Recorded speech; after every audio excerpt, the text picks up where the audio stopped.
The story begins with bloodshed. A girl is repeatedly attacking Kanata with a knife, and this is where the story ends.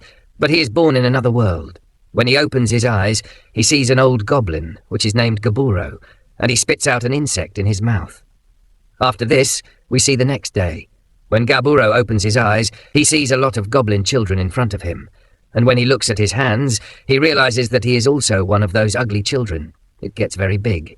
After seeing all this, Gaburo is also very surprised. But he thinks, I have got a new life, so I have to do something terrible and big in this. The old man comes there on the 4th day and says to all of them, I am feeding you for the last time. After this, you'll have to find your food yourself. After eating, when Gaburo comes out, he feels like this world is his own world. But then he sees a strange bird in the sky, and there are many strange plants, after seeing which he understands. No, this is not a world like mine at all. After this, Gaburo meets another goblin, who is called Gabuchi. He was chosen because he is the strongest in his group, so this power will be very useful in their hunting. When they go hunting, they first see a lion-like rabbit. Gabuchi runs after it and kills the rabbit in front of him. When the cow was about to eat it, the cowbill hits it badly and teaches it to do the same. The cowbill separates its horn from the cow, and when it picks up its horn, the cowbill hears a sound and gets a rabbit horn. The cowbill doesn't even understand what it was, but he doesn't think much about it, and they both eat the rabbit together. On the 5th day, they both use the same strategy again and hunt another horned rabbit. Because of this, Gaburo gets another skill. While eating the rabbit, he starts getting a lot of skills. After seeing this, Gaburo understands what is happening here. In his last life, Gaburo had an absorption skill, because of which he could eat anything, whether it was iron, gold, poison, or any human being, and he would absorb its abilities. Gaburo has also got his absorption ability in this life, but he didn't get all the skills he had in his previous life. On the 6th day, a female goblin named Gabomi comes to him and starts praising him for how strong and intelligent he is, because no one in their group has ever killed a horned rabbit. On the contrary, many people have been killed in the process of catching one. Gobuchi says from behind that he was also there and had a hand in it, but Gabomi doesn't pay attention to him and is focused on Gaburo.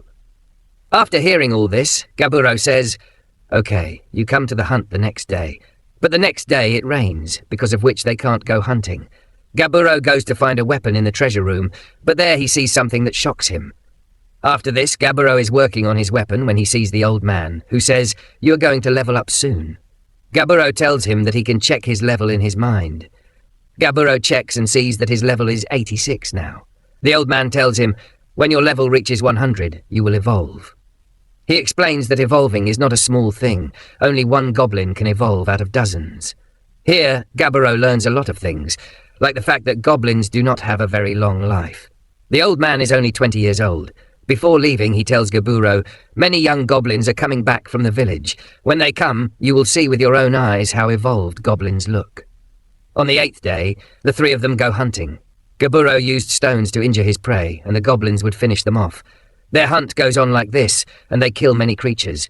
Gaburo eats them, gaining many abilities. Later, Gaburo wants to eat the head of a snake, but Gabomi refuses, saying it will be very poisonous. However, he eats it himself, which gives him many poison-related abilities. He spends the 9th and 10th days making his equipment and continuing the usual hunting. On the 11th day, they enter a cave where they find a lot of bats. At first, they start running away, but then they fight back and kill the bats together. After killing them, they eat them, gaining many new abilities. Many goblins are watching them, hungry. On the 12th day, many goblins surround them at night, but Gaburo's search ability activates.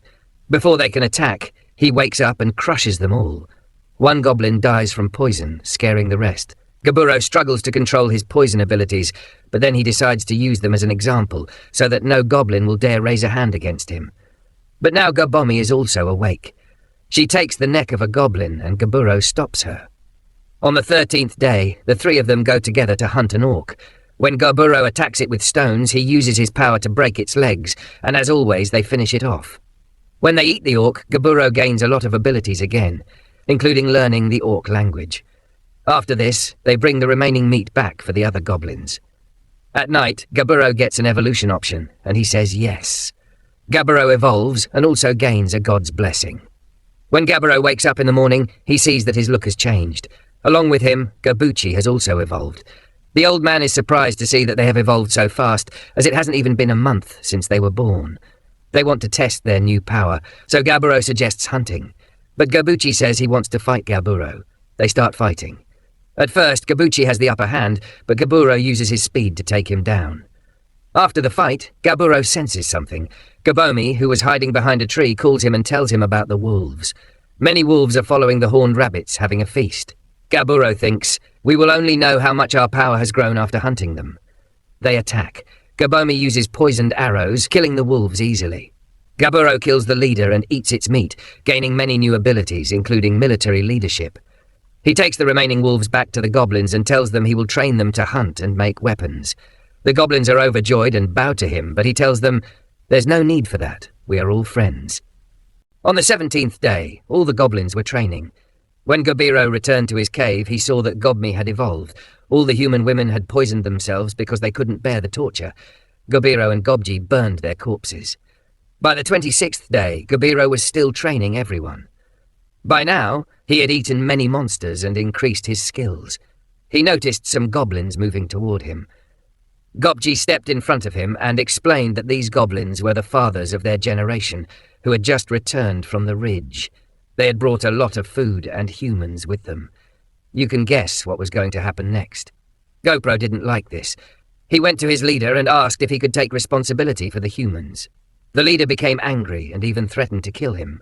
This led to a situation resembling a civil war, with old and new goblins drawing swords on each other. Then 2 female goblins suggested settling it with a duel, where no weapons were allowed. Both sides agreed. In the fight, GoPro easily won. He asked the old leader where he had hidden the weapons, but the leader said they came from his body, so he hadn't broken any rules. With that, Gobro became the new leader. The new generation of goblins was happy, but the old generation disliked it. Gobro provided the human women with a place to live and assured them he would take care of them. He promised to release them into a human village at the right time, but demanded human knowledge in return. The girls explained that they were travelling merchants when goblins attacked their group. All the men were brutally killed and they were taken captive. Hearing this, the girls cried and Gobro left them alone. On the morning of the 28th day, Gobro brought them food. He noticed they seemed much happier. Upon talking to them, he learned one was an appraiser, another a blacksmith. Twin sisters could cook and sew. A girl with glasses was an alchemist, and a red-haired girl was a warrior, though she wasn't good at fighting yet. Gobro continued training the goblins. Even the older goblins joined, though if they disobeyed or misbehaved, he beat them. For a few days, the goblins focused on training instead of hunting. On the 31st day, during heavy rain, the goblins practiced fighting. That night, the elder goblins approached the human girls with bad intentions. Thanks to Gobro's skill, he woke up and caught them. The girls woke to see Gobro severely beating the elder goblins. The girls were scared, but Gobro apologized, which made them cry again. The commotion brought the new goblins over. Gobro told them to wake the others, intending to show the consequences of breaking the rules. He beat the old leader in front of everyone, declaring that this was what happened to rule breakers. By morning, the old leader had died. On the 32nd day, 3 striped goblins went hunting for a horse. Their arrows broke against its shield, but Gobro trapped it in his net, and they killed it. Eating the horse granted Gobro many skills, including triple thrust, allowing a single attack to land 3 hits. That night, the red-haired girl slept beside Gobro, seemingly seeking comfort. By morning, Gobro found not 1 but 2 girls beside him, surprising him. The girl who lagged behind in training had now evolved. Training resumed with the newly evolved goblins. Captain Gobmi, Light Warriors Captain Sato, and Sei, captain of the magical warrior units and the only member, joined. Gobro went hunting alone in the northern forest. He remembered Gobji's warning that the area belonged to a red bear's kingdom. Despite the danger, Gobro's greed for new skills drove him to fight the bear. He attacked with his magical spear, but the bear blocked with its paw. Their fierce battle saw Gobro tying the bear in his net, but it broke free and breathed fire, igniting the area. Gobro used water magic to douse the flames, but sustained injuries.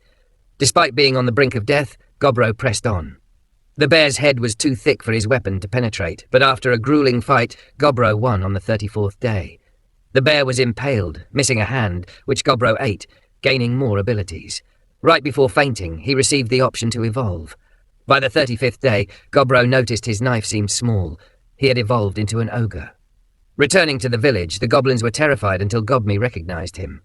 Out of anger, she kicked him, but ended up hurting herself. No one could believe how quickly he evolved, or that he defeated the Red Bear. Gobro went to the human girls, not for clothes, but for help. He praised the blacksmith girl's knife made from a spirit stone, which made the twin sisters jealous. Gobro offered them help, sending 3 female goblins to assist with cooking and laundry. The goblins even asked if the girls would marry them, which the girls didn't appreciate. Gobro spent time with the girls, lifting his mood. However, by the 36th day, his training became problematic. Even light attacks hurt the goblins, forcing him to heal them constantly. He replaced his lost hand with slime abilities, making it highly flexible. The next day, a carbuncle in critical condition was brought to Gobro. The creature, named Returner, explained that humans had attacked her for the gem on her head. She revealed she was an artificial carbuncle created by Valued, and that her master had hidden many legendary items. Hearing this, Gobro gathered the goblins to search for the treasure. He warned the human girls to stay safe while he was away.